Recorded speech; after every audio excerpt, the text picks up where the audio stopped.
everyone, it's Meg, and today I'm going to be showing you guys all the things that I bought whilst I was in America. So something you guys don't know, because I forgot to tell you on my Instagram, is that I went to America with my family for 2 weeks. We went at the beginning of August, and I had such a good time. I've never been outside of Europe before, and I've always wanted to go to America. So it was really exciting that we finally got to go. We did a little bit of a mini East Coast trip, so we went to 4 different places, worked our way up the East Coast, and I got to tick a few things off my bucket list, and it was a great experience, and I bought a few things, so I thought I would show you them. The majority of these things are bookish, but there are a couple, 1 or 2 things that aren't, so it will be a little bit of a mixture. But I think I'm going to show you guys the things in order of the places that we went to. I'll tell you a little bit about all the places that we went to, and then what I got from each of those places, I guess. So the first place that we went to was Washington, and it was really nice in Washington, but it was so hot.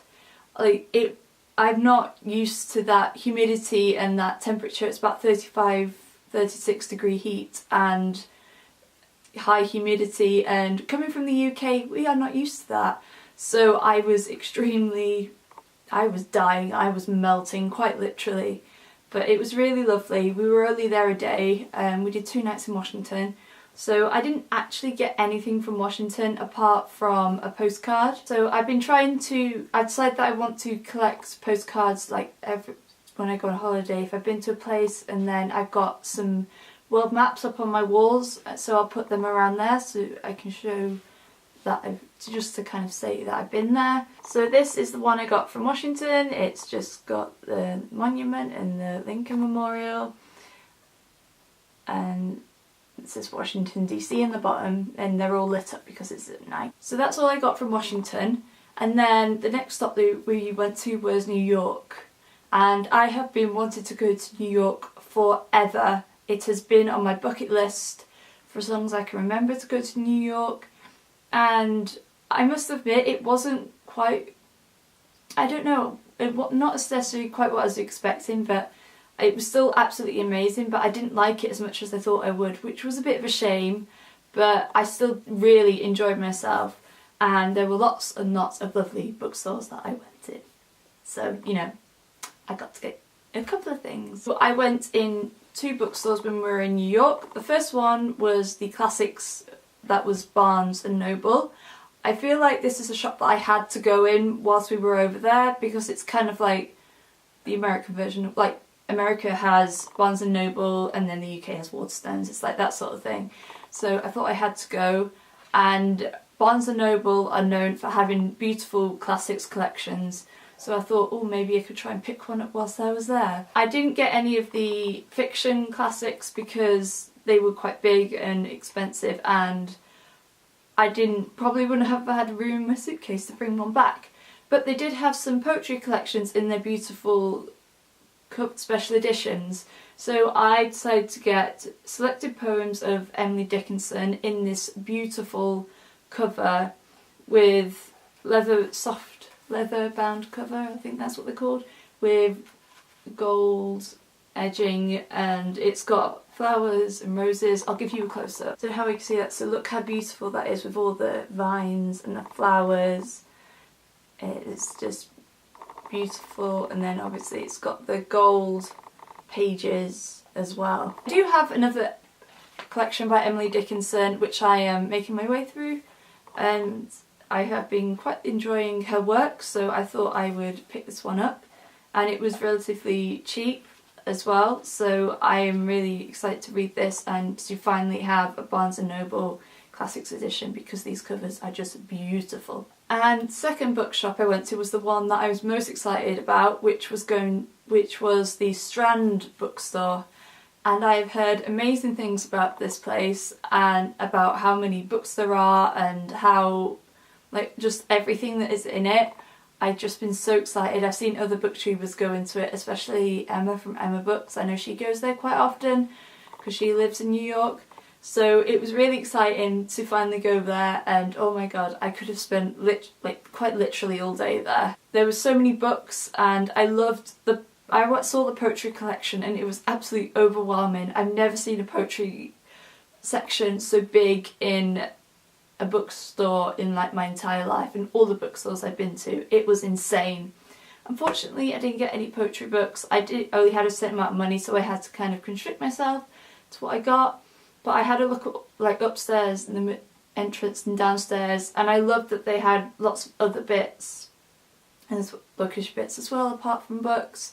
So it was amazing. I could have spent all day in there, but in the end I only had about an hour, and that was nowhere near enough for me to look there. I definitely needed like a full half day to be able to look, or a day even, to look around there properly. But I bought 2 books when I was in the Strand, and one was half price on sale and then the other one wasn't.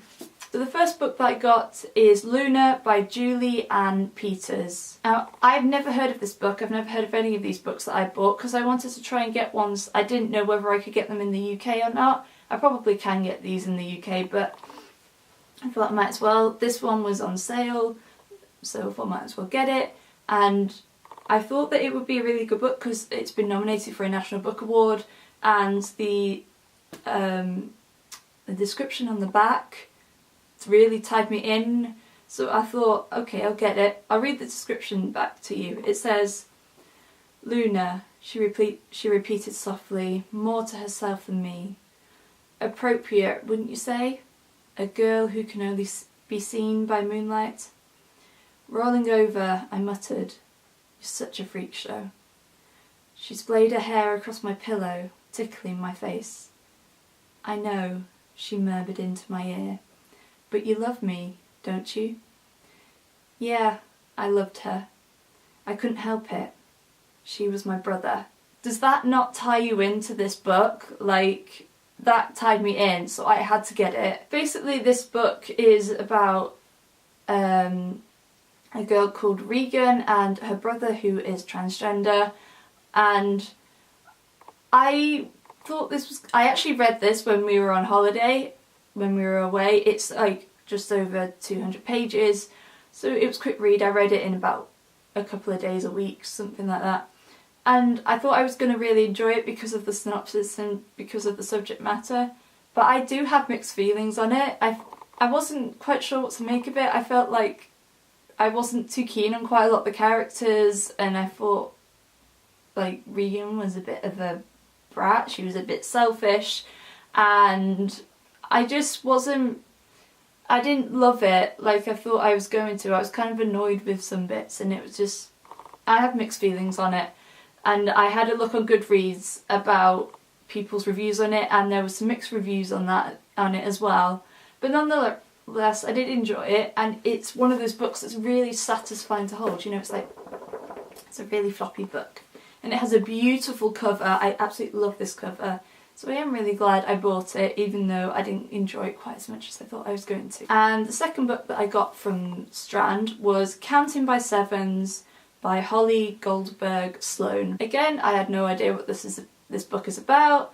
I still don't quite understand what it's about. It just has a list of things on the back. But it had a really cool cover, and from what I read on the back, it really intrigued me, so I thought I might as well get it. So I haven't read this book yet. I read maybe the first page or two when we were on holiday, because I was trying to decide whether I wanted to read this one or Lunar. So I have no idea what it's about, but it has a really cool cover, and I am looking forward to reading it, and hopefully I will like this one better than I like the other book. The last couple of things I got at the Strand were some like little bookishy bits. First, I got 3 postcards. They had some amazing postcards. I could have bought so many, but I limited myself to 3. So the first one that I got is this postcard, and it says, "May the books you read light the way," and it's in that lovely brush pen writing that you see a lot on Pinterest, and it has flowers and leaves all over it, and I really love this, and it's really pretty. The second one I got says why books are great, and it has a book, and then it has like all the reasons why books are great, like they're pretty to look at, they're nice to hold, like You can buy them from the Strand, pretty covers, and I absolutely love this. I think it's just so cute and comforting. And then the last one that I got is this beautiful print of a girl in her library reading in I guess she's kind of like a queen, I guess, and I absolutely love this so much. There was one very similar without the girl and just cats in the bookshelves, but I decided to get this one instead. And the last thing that I got was this pin, or badge I should say. It just says Strand Books, because I wanted something. I have a backpack that I put loads of pins on, so I wanted to get one to add to my collection to show that I've been to the Strand. So it's just green with fancy writing on it, and I really like it. So that is all that I got from Strand. I feel like if I go back to New York, I'm definitely going to have to make like a full day to go and fully like immerse myself in that shop, because it was so amazing and I definitely did not have enough time to spend in there and just look and nosy at everything. And then the last thing that I got in New York was just another postcard again. I got this free when we were at the hotel, so I really like this one. It's just I'm guessing it's the Brooklyn Bridge, I'm guessing, New York skyline in the sunset hour, and it's really pretty. And then the third place that we went to was Cape Cod, and it was really nice to be by the sea. I think it was probably my least favourite place out of all the ones that we went to, but nonetheless I had a really good time. So again, I got a postcard from Cape Cod to put around my map. I didn't really like the postcards as much in Cape Cod, but I got this one that has all those beaches on it and says Cape Cod. And then one thing that we did in Cape Cod that was one of my favourite things of the whole trip was go whale watching. And I absolutely love whales. I love the ocean. I've never seen a whale or a dolphin before, and it was magical, I can tell you that. We went whale watching and we saw about 10 to 12 humpback whales, which was amazing, including a mother and her 8-month-old calf. And it was just, oh my god, it was surreal and magical, and I loved it so much. I can't wait to go whale watching again. I have to go at some point again. It was amazing. And we also saw some dolphins as well, which we weren't expecting to see, and that was great because I've never seen a dolphin before, or a whale, so it was absolutely amazing. After going whale watching, I got off and there was some little kiosky things on the pier, and I got this cap that has whales on it, of course. So it's kind of like a denim blue, and then it says Centre for Coastal Studies on it, and then Provincetown, because that's where we went whale watching, and then it has some humpback whales on the side, and it's really cute. I love it. So yeah, so I had this, and my money went to a good cause to come and help the whales, so yay, all good. And then the last place that we went to was Boston, and unfortunately I didn't get anything in Boston. I didn't even get a postcard because I was a little bit unorganised and I just didn't think about it. So, but Boston was hands down my favourite place that I went to on the trip. It just, everything about it, the architecture, the atmosphere, just everything. I loved it so much. I guess because it was a little bit more familiar, because like I said, because of the architecture and the buildings and all that sort of thing. I had a really good time, but I did look in a bookshop. I can't remember what it was called, but it was like a old, like reusable kind of bookshop, I guess. But yeah, it was a really cool bookshop. It weren't quite the sort of books that I wanted, but like how the bookshop looked was really cool as well. Oh, and I almost forgot.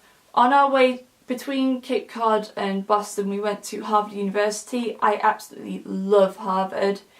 We walked across the campus and it was just amazing, and I took a picture of me in front on the steps of the library. The library was enormous.